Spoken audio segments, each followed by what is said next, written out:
Siyanamkela Avalanche of Grace, igama lam ndithenjiwe molweni. Sizawufunda u-Exodus 36 namhlanje, kodwa make sibuyeleni ku-Exodus 35 sive uba uMoses uthini nakonyana bakaIsrayeli, ngoba umsebenzi uyaqala ke ngoku wokwakha u-Exodus 36. uMoses wawanikwa ama-instructions nama-details nendlela amakayenze ngayo kwaku-Exodus 26 wasesakhumbula kahle. Ake sive u-Exodus 36 uMoses uba uthini nakonyana bakaIsrayeli.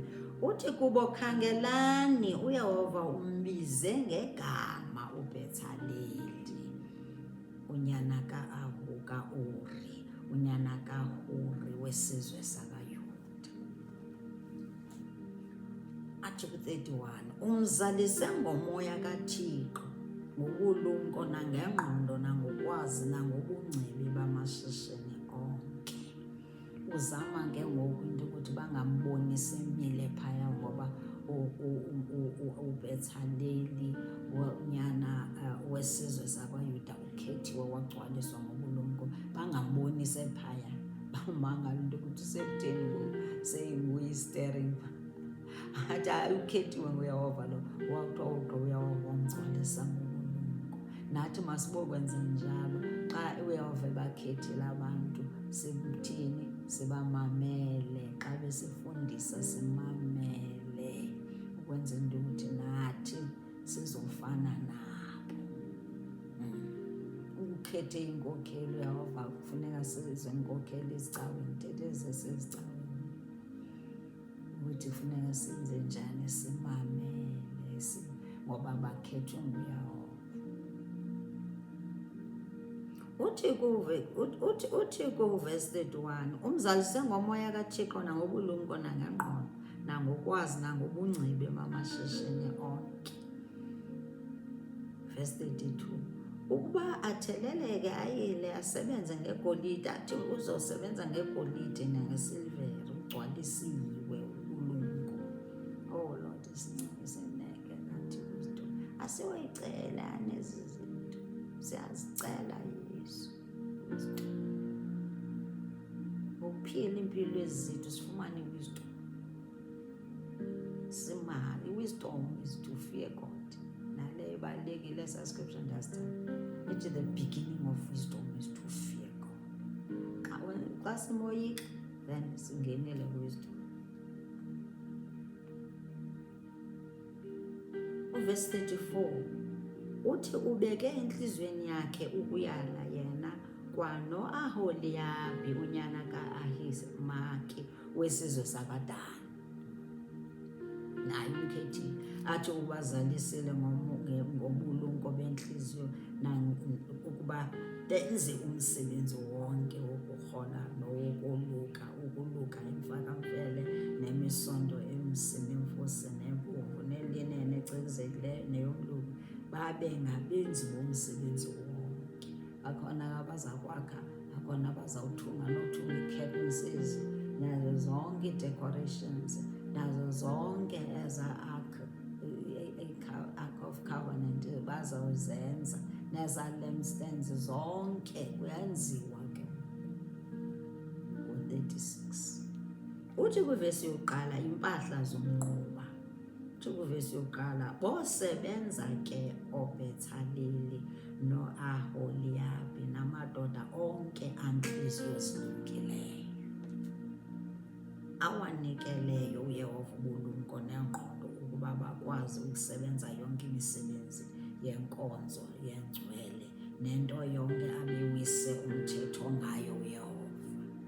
Into efuneka yi-obedience. uYehova ukubanikela umthetho, ukubanikile indlela amabenze ngayo izinto, uqhubeka yantoni ngoku, kufuneka ntoni? I-obedience, ukuthobela. Abathobele laa nto uYehova athethile. Nathi ngoku kufuneka senze njalo. Sithobele umthetho. Asithobele umthetho, sibe obedient. Verse 2, uthi uMoses wabiza oBethaleli no-Aholiyabi namadoda onke anentliziyo ezilungileyo. Khona amadoda anentliziyo ezilungileyo uYehova wakhethileyo, antliziyo uYehova wazinikayo ubulumko, onke antliziyo yawavuselelayo ukusondela emsebenzini ukuba awenze. Verse 3, bathabatha ebusweni bukaMoses yonke imirhumo abebeyizisile oonyana bakaIsrayeli emsebenzini wenkonzo yengcwele ukuba yenziwe. Yakhumbula Moses offerings, zonke ezaa zinto bekuthiwe ziyafuna amaIsrayeli azikhupha ngobuninzi, aza kwathwa phezani, intliziyo zabo zantle, ndazintle intliziyo zabo ekuqaleni. Nezethu siyazicela ukuthi xa kusenziwa izinto ezintle kusetyenzelwa uYehova, makasilungise intliziyo zethu, sibe moya mnye, senze into ngendlela, sithobeke, sibe obedient. Uthi baye ke bezisa kuye imiso ngemiso iminikelo yokuqhutywa zintliziyo, abeqhutywa intliziyo.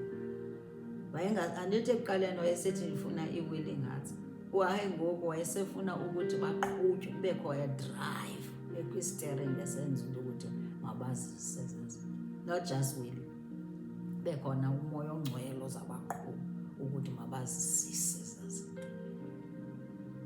Verse 4, zeza ke zonke izilumko ezibe ziyisebenza yonke imisebenzi engcwele, saseso savela emsebenzini waso esibe siwusebenza. Verse 5, zatsho kuMoses ukuthi abantu bazisa ngaphezulu kakhulu kokwaneleyo ukusetyenzwa komsebenzi awise, wathi hayi ngoku sebenzisa kakhulu,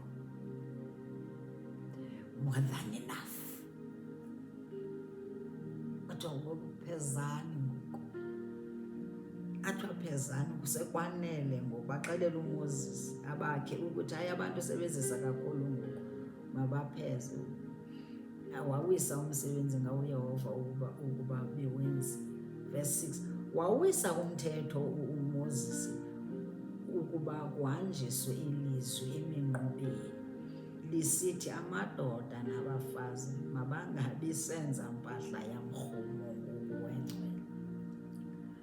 Bapheza ke abantu ukuzisa, kwakusekho more than enough. Eza kaYehova kaloku zibanintsi, overflow, abantu bezithumela. Kwathiwa phezani ngoku.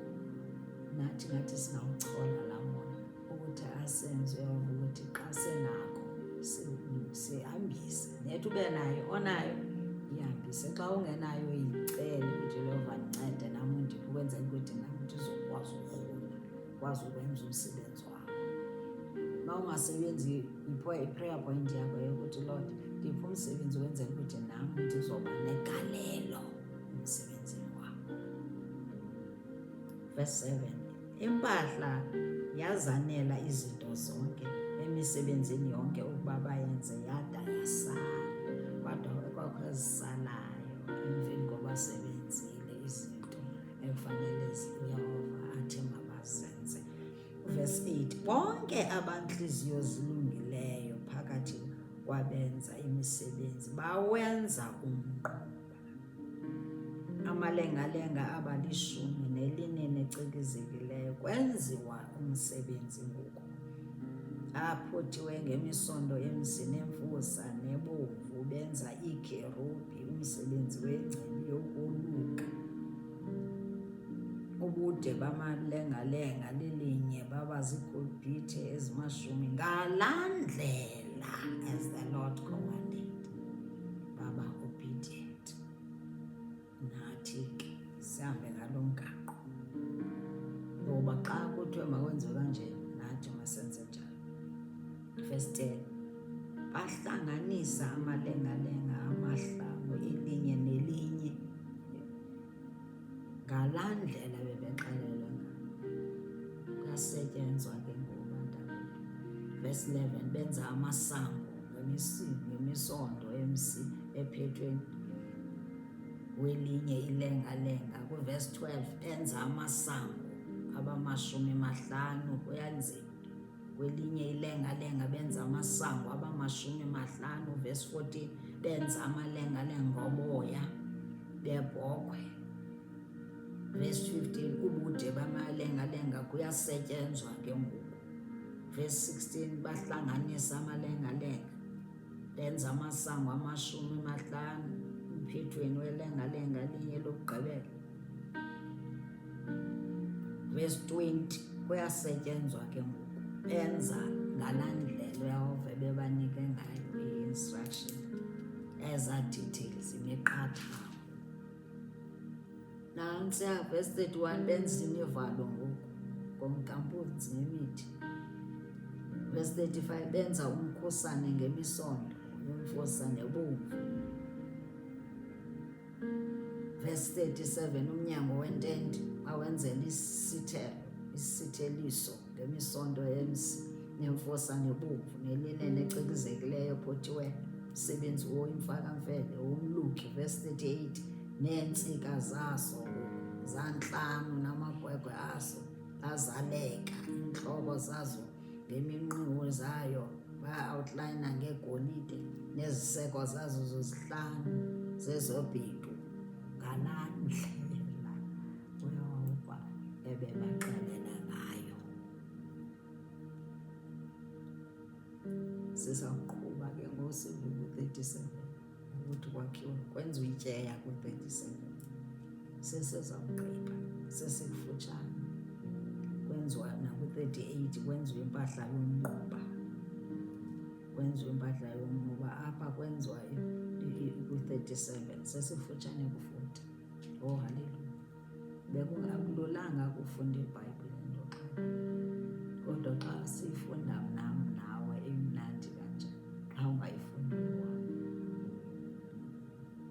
bless you. Ungakuthwale, akwenzi into yokuthi njena ukwazi ukuyifunda iBhayibhile. iBhayibhile ayilulanga uyifunda, andifuna uyifihlayo. Kufuneka wenze njani? Uzixelele ukuthi Lord ndincede namhlanje, ndifuna ufunda u-Exodus 1 okanye ndifuna ufunda incwadi yeGenesis ukuyiqala ekuqaleni iBhayibhile. Uthi ncede Yesu, ncede moya. God bless you.